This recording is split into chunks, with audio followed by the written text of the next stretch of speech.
Merhabalar, kanalıma hoş geldiniz. Bugün sizlerle bu çok kolay runner modelini yapıyoruz. Yapılışı çok kolay, duruşu çok güzel. Herkesin rahatlıkla yapabileceği bir model. Sırasıyla bütün aşamalarını video içerisinde anlattım. Kanalıma hala abone değilseniz kanalıma ücretsiz abone olabilir. Sıradaki yüklenen videolardan haberdar olmak için zili açabilirsiniz. Videomun daha çok kişilere erişmesi için bir beğen atarak videoya destek olabilirsiniz. Şimdi sizleri daha fazla bekletmeden hemen yapılışına geçiyoruz. Ben yurt dışında yaşıyorum. Bu şekilde yabancı marka kullanıyorum. Amerika'da Hobby Lobby mağazasından alıyorum. 2 mm örgülü makrome ipim. İp alırken şu özelliklere dikkat etmeniz gerekiyor. %100 koton makrome ipleri almayın. Onları alınca sert olacaktır. Bu şekilde yumuşak iple çalışmak istiyorsanız ipinizin arkasına bakıp bu şekilde karışım olması gerekiyor ki bu şekilde ipiniz yumuşak olsun. %46 koton, %40 polyester, %14 de rayon. Rayon olmayıp da sadece kotonla polyester karışık da olabilir. Bu yüzdelikleri birebir aynı olmasına gerek yok. Ben de her ip aldığımda bu yüzdelikler değişiyor. Ama polyesterle koton karışık ip alırsanız bu şekilde ipiniz yumuşak olur. Eğer bu şekilde ip bulamıyorsanız %100 normal koton ipleri de kullanabilirsiniz. Bu şekilde %100 koton ipleri de kullanabilirsiniz. Bu şekilde karışık ip bulamıyorsanız o zaman 1 mm koton makrome ipi deneyebilirsiniz. O biraz daha ince ve yumuşak olacaktır. %100 2 mm koton makrome ipler sert olacak. Onu da burada belirtmek istiyorum. Modeli bu uçtan başlıyoruz. Toplamda 10 zincir yapıyorum. 1, 2, 3, 4, 5, 6, 7, 8, 9, 10. İlk başlangıçta yaptığım zincire batarak halkamı birleştiriyorum bu şekilde. 4 zincir çekerek yeni sıraya başlıyorum. Bu benim ilk trabzanım sayılıyor. Halka içerisinde tek tarafta 5, diğer tarafta 5 trabzan yapıyorum.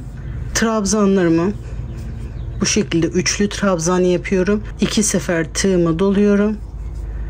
Sırasıyla doladıklarımı en son ikisini birlikte 2 sefer tığımıza doluyoruz. Sırasıyla doladıklarımızı üçüncüde en son ikisini birlikte yapıyoruz. Bu şekilde toplam 5 trabzan yapıyorum. Arada 5 zincir. Tekrar tığımı 2 sefer dolayıp diğer tarafa da 5 trabzan yapıyorum. 1 2 3 4 ve 5. Bu şekilde toplamda 10 tane yapıyoruz. 5 bir tarafa, 5 bir tarafa. Burada 10 zinciri yapınca 5 zincirin üzerine trabzan, diğer kalan 5 zincir de bu şekilde uç oluyor. Bu halka görünümünden hoşlanmadıysanız bu zincir sayısını küçültebilirsiniz. Bu şekilde yapmamın amacı biterken bu şekilde ucu bitecek. İki ucu da aynı görünsün diye bu şekilde yaptım. Tabi bunun gibi aynı görüntüde olmuyor. Ama çok da böyle küçük olursa da başlangıçla bitiş kısmı farklı olabilir. O yüzden bu şekilde geniş yaptım. Şimdi ikinci sıraya başlayabiliriz. Toplamda 7 zincir çekiyorum. 4 zincir trabzan için, 3 zincirde kutuların arasındaki zincir sayısı için toplamda 7. Bu modelde hep üçlü trabzan yapıyoruz. Tığıma 2 sefer doluyorum. Bu 4. trabzanın tepesine batarak ilk trabzanımı oluşturuyorum. Şimdi bu 5 zincir içerisinde aynı burada yaptığımız işlemi yapıyoruz. İlk trabzanı burada trabzanın tepesine, diğer 4 trabzanı da boşluk içerisinde yapıyoruz. Toplamda 5 2 3 4 ve 5. Tek tarafı bitirdik. Şimdi tekrar arada 5 zincir yapıyoruz. 1 2 3 4 5. Tığıma 2 sefer doluyorum. Tekrar aynı boşluk içerisinde 4, 5.'yi de bu trabzan tepesine yaparak toplamda 5 trabzan yapıyorum. 1 2 3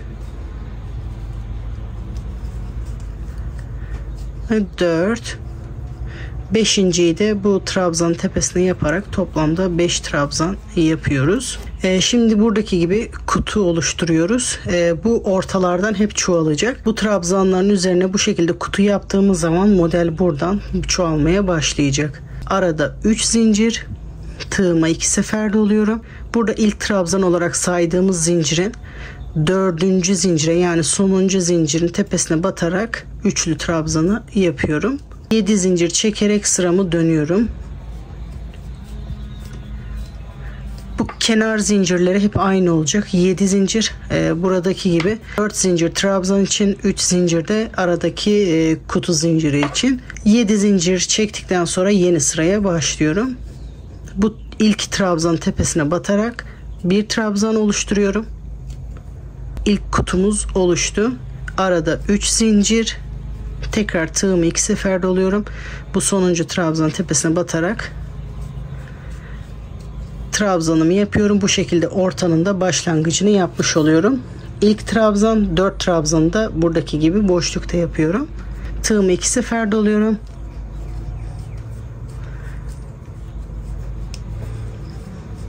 Boşluk içerisinde 4 yaparak toplamda 5 trabzan yapıyorum. 2 yaptığımla 4 ve 5. Arada 5 zincir, tığıma 2 sefer doluyorum. Tekrar aynı boşluk içerisinde 4 trabzan, 1,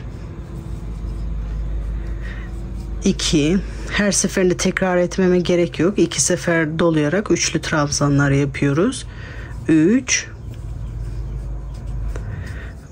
4, 5. trabzanı bunun tepesine batarak trabzanımı yapıyorum. Arada 3 zincir, tığımı dolayarak bu sonuncu trabzanın tepesine bir trabzan yapıyorum. Arada 3 zincir, tığıma 2 sefer doluyorum. Buradan 4. buradan da 4. olan tam ortadaki zincire batarak trabzanı yapıyorum. Bu şekilde yapınca gördüğünüz gibi kenar dümdüz duruyor. Şimdi tekrar dönüş yapıyoruz. 7 zincir, sıramı dönüyorum. Artık kutucuklarımız çoğalmaya başladı. Ortada bu işlemi yapmaya devam ettikçe bu ortadan çoğalıyor. İlk trabzan tepesine batarak bir trabzan, 3 zincir, tığımı 2 sefer doluyorum. Bu ilk trabzan tepesine batarak bir trabzan, 3 zincir, bu sonuncu trabzan tepesine batarak bir trabzan, boşluk içerisinde 4 trabzan daha yapıyorum. Bu orta kısımları hep aynı. Bu sıradan sonra orta kısmını tekrar gösterip videoyu uzatmak istemiyorum. Bu orta kısımları hep aynı şekilde yapıyoruz.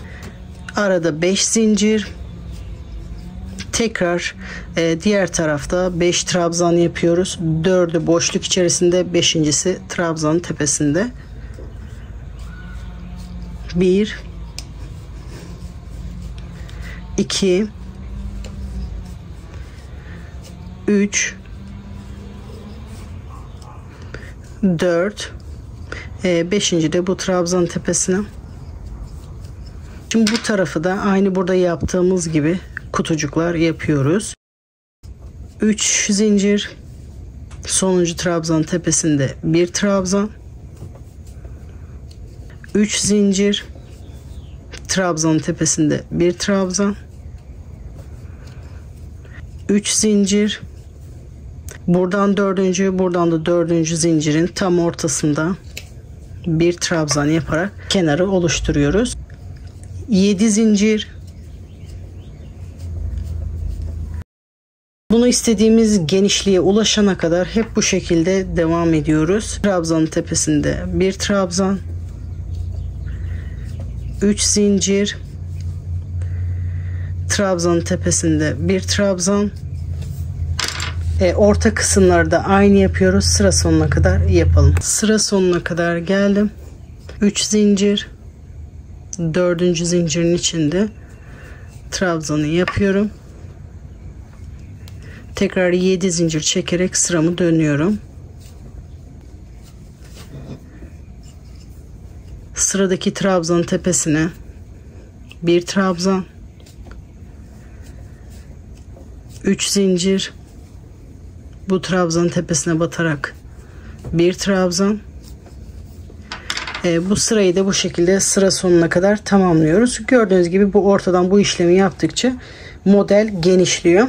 Hep aynı sırayı tekrar ederek modeli genişletmek istediğimiz genişliğe kadar genişletiyoruz. Yani siz bunun genişliğini ne kadar yapmak istiyorsanız, 40 santim, 50 santim ne kadar yapmak istiyorsanız o genişliğe kadar yapıyoruz. Genişliğimizi nasıl ölçüyoruz onu da göstermek istiyorum. Genişlik ölçüsünü alırken bakın ben buradan başladım. Buradan örmeye devam ediyorum. İdeal genişlik ölçüsünü bulmak için bakın bu başlangıç noktasından ve bitiş noktasından ölçüyorum. Hafif elimle düzelterek ölçüyorum. Çünkü ütülenince biraz daha açılacak. İdeal ölçüyü bulmak için bu şekilde ölçüyorum. Şu anda yaklaşık 40 santim civarında. Ben toplamda şu sıradan saymaya başlarsam 11 sırada 40 santim yapıyor. Bu sizin kullandığınız ip, tığ numarası, el sıklığına göre bu ölçü değişebilir. Benim gibi 11 sıra yapmak mecburiyetinde değilsiniz. Genişliğinizi ölçmek için bu köşeden bu köşeye kadar ölçüyoruz.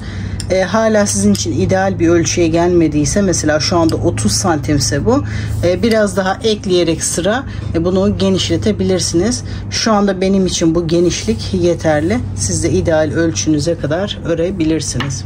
Şimdi bundan sonra artık genişletmiyoruz. Düz olarak devam etmem lazım. Biz bu ortayı yapmaya devam ettiğimiz için burası genişlemeye devam edecek. Düz gitmesi için bu kenardan da kesme işlemi yaparsak düz gitmeye devam edecek. Genişlemeyecek. Bu normalde burada 7 zincir çekerek dönerdik. Ama benim buradaki trabzanın tepesinden başlamam gerekiyor. Buraya kadar iz sürümü yapıyorum. Şimdi sırasıyla bu zincirlerin içinden bir ipi alıyorum. İlmeğin içinden geçiriyorum. Sıradaki zincirin içinden alıyorum. İlmeğin içinden geçiriyorum. Sıradaki zincirin içinden alıyorum. İlmeğin içinden geçiriyorum. Şimdi trabzanın tepesine aynı şekilde yapıyorum. Burada bir tane kutuyu kesmiş oluyoruz. Sıradaki zincirin içinden beri bir iz sürme. Sıradaki zincirin içinden beri bir iz sürme. Sıradaki zincirin içinden beri bir iz sürme. Şu anda gelmek istediğim trabzanın tepesine kadar geldim. Bu kenardaki iki kutuyu bu şekilde kesmiş oldum. Başlangıçta bu şekilde gösteriyoruz. Bitişte de göstereceğim nasıl kesme işlemi. Kenarlarda yaptığımız gibi başlıyorum. 7 zincir. Tığımı 2 seferde alıyorum. Sıradaki trabzanın tepesine bir trabzan. 3 zincir. Sıradaki trabzanın tepesinde bir trabzan, 3 zincir, sıradaki trabzanın tepesinde bir trabzan. Bu sırayı da bu şekilde tamamlıyorum.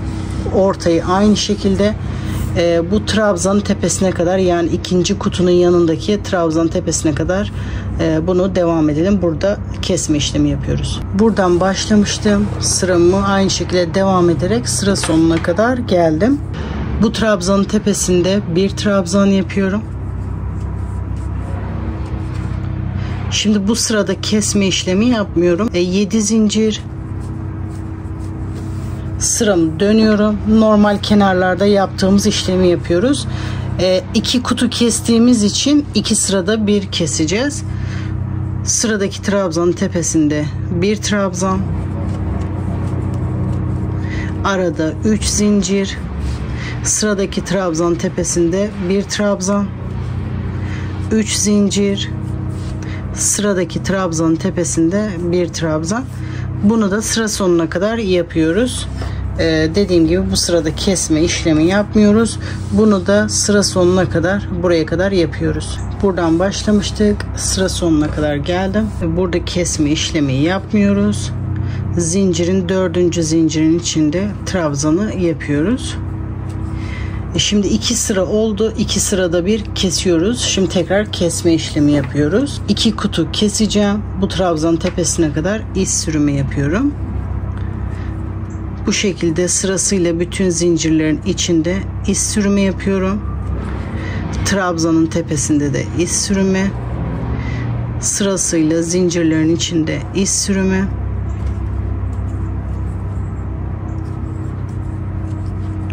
trabzanın tepesine kadar iz sürümü yapıyorum. Tekrar 7 zincir çekerek normal kenarlarda yaptığımız kenar işlemini yapıyoruz. 7 zincir, sıradaki trabzanın tepesine batarak bir trabzan, 3 zincir, sıradaki trabzanın tepesine batarak bir trabzan. Bunu da aynı burada yaptığımız gibi burada 2 kutu kesince bunun yanındaki trabzana kadar yapıyoruz. 2 kutu kesip sırayı başlamıştım. Sıra sonuna kadar geldim. 2 kutu kesiyorum. Bu trabzanın tepesinde bir trabzan yapıyorum. Bunların üzerine hiçbir işlem yapmıyorum. Şimdi yeni sıraya 7 zincir çekerek başlıyorum. 7 zincir, sıramı dönüyorum. Trabzanın tepesinde üçlü trabzanı yapıyorum. 3 zincir, bu trabzanın tepesine batarak bir trabzan yapıyorum. Bunu da sıra sonuna kadar aynı buradaki gibi tamamlıyoruz. Şimdi gördüğünüz gibi bu kısımdan sonrası da hep şu 2 sırayı tekrarlayarak bunu yapmak istediğimiz uzunluğa kadar yapıyoruz. Gördüğünüz gibi model kendinden sivri bir şekilde bitiyor. Bitiş kısmında sivrilik yapmak için ekstra bir işlem yapmıyoruz. Bu şekilde ikinci sırayı bitirince bitireceğiz. Bunu yapmak istediğimiz uzunluğa kadar yapıyoruz. Onu da nasıl ölçeceğiz? Bakın burası başlangıç noktasıydı. Buradan buraya kadar ölçerek ideal ölçümüze ulaşmış olacağız. Şu anda ben ölçüyorum. Benim yapacağım örtünün boyu 48 santim buraya kadar. Siz de bunu ne kadar yapmak istiyorsanız yapabilirsiniz. Ben bunu yapmak istediğim uzunluğa kadar yapacağım. Ondan sonra size son sırasını göstereceğim. Sizler de bunu uzatmak istediğiniz uzunluğa kadar uzatıp son sıraya bakabilirsiniz. Şimdi runner'ımı örmek istediğim uzunluğa kadar ördüm. Videoyu çok uzatmamak için biraz küçük yaptım. Bu başlangıç noktasından bitiş noktasına kadar toplamda 70 santim yaptım. Bu sıraları devam ederek bunu daha da uzatabilirsiniz. Son sırada da gördüğünüz gibi bu ikinci sırasında sıramı bitiriyorum. Ekstra bir işlem yapmıyorum. Normalde sıralarda gidiş geliş yaptığım sıra. Şimdi ipimi burada kesiyorum. Bir zincir çekerek ipimi burada kesiyorum. Sonra bu ipi arkada saklıyoruz. Şimdi püskül yapılışına geçebiliriz. Püskül yapılışını kısaca göstermek istiyorum. Yaklaşık 40 santim uzunluğunda 2 adet ip hazırlıyorum. Elimize sararak yapacağız. Elimize her sardığımız ip püskülün kalınlığını belirleyecek. Ne kadar ince yaparsanız o kadar az ip gider. Ne kadar kalın yaparsanız o kadar çok ip gider. İlk önce bir 20 taneyi denemek istiyorum. 20 tur sarıyorum. 3, 4, 5, 6, 7, 8, 9, 10, 11, 12, 13, 14, 15, 16, 17, 18, 19 ve 20. 20 şu anda benim için ideal. 20 defa sardıktan sonra ipimi kesiyorum. Şimdi ipimin tekini alıyorum. Sardığım ipin içinden beri geçiriyorum. Bu ipimi ortalayarak buradan 2 sıkı düğüm atıyorum. 1 ve 2.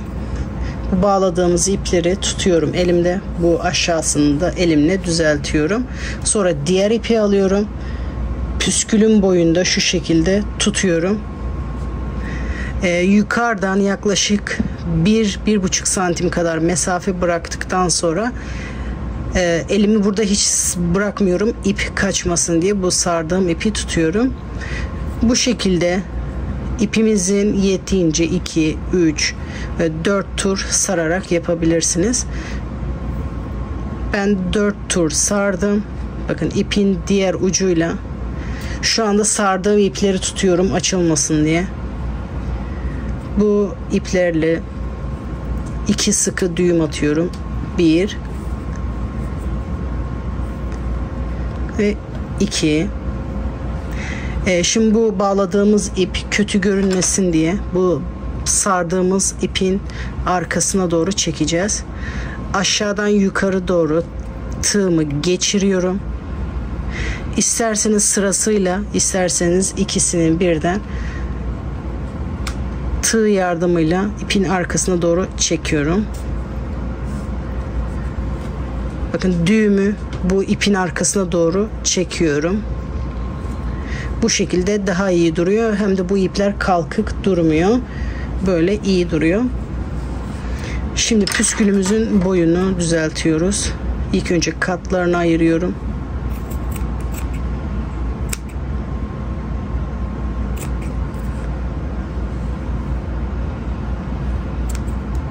Sonra bütün katlarını ayırdıktan sonra püskülü düzeltiyorum ve boyunu düzeltiyoruz. Hepsi aynı boyda olsun diye. Püskülüm hazır. Buna isterseniz benim gibi ahşap boncuk takabilirsiniz. İsterseniz sade olarak da takabilirsiniz. Ahşap boncuğumun ölçüsü 19 mm. Tığ yardımıyla iplerimi ahşap boncuğun içinden geçiriyorum.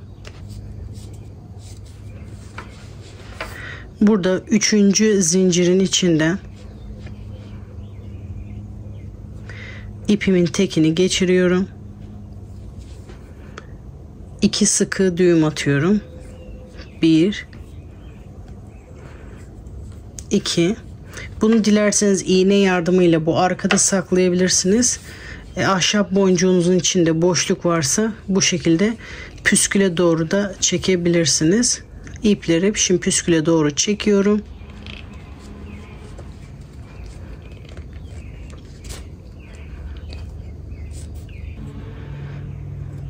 İğne de kullanarak yapabilirsiniz. Sonra da püskülün içine doğru bu ipi geçiriyoruz. İğne ile direkt oraya geçirdim. Şimdi bunu da aynı şekilde püskülün içinden beri geçireceğim.